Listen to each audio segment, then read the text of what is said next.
I read I'm a Mother by Jane Clayton Johnson. This book is amazing, and it's a book that gives mothers and mothers-to-be a sense of peace and power. So Jane Clayton Johnson, the author of this book, was a well-known newscaster, and then she decided to become a mother.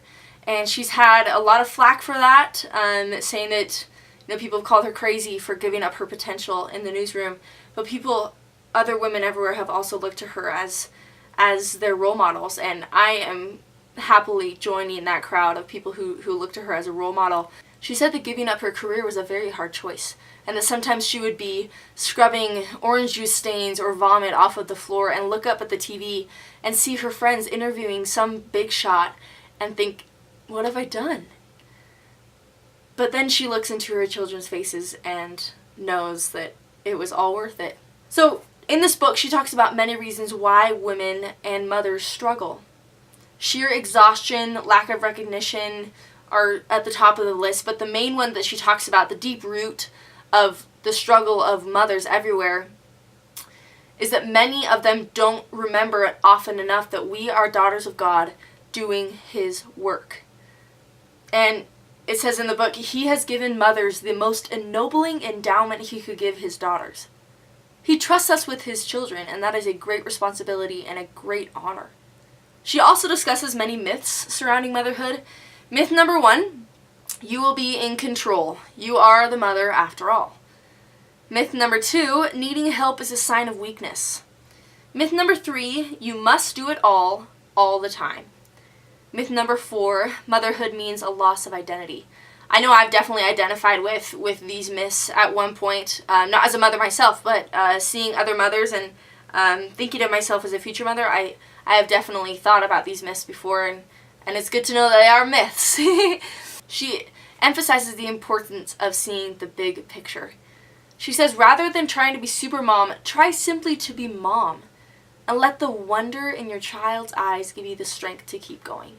So to point out some of the 6 C's in Jane's book, courageous. Jane is very courageous to step forward and say it like it is. We have in the LDS church, they tell women everywhere, be a mother. You should want to be a mother. And I know for some of us, including myself, I really, really want a career. And it's been a very hard question for me in deciding how to do both of those. And she, another C in here is credible. She has done that, and she has done everything that she's writing about.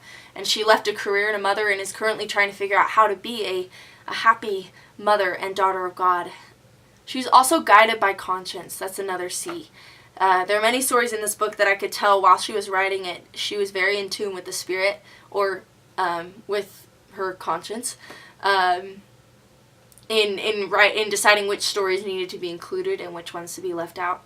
And the last C I want to talk about is community-oriented.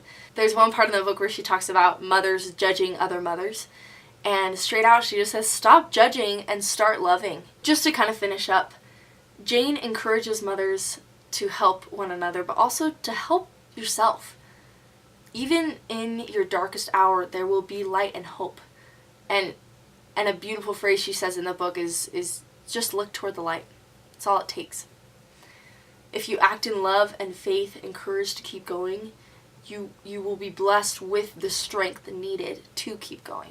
I look to Jane now as a role model of faith, humility, strength, courage, perseverance, so many amazing things. I would love to meet this woman. Oh my goodness.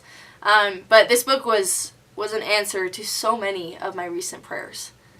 And I'm grateful that Jane had the courage to stand up and tell it like it is, and to encourage mothers and women like myself everywhere to see our potential. And now when someone asks me in the future, what do you do for a living? I know now I can proudly say, I am a mother.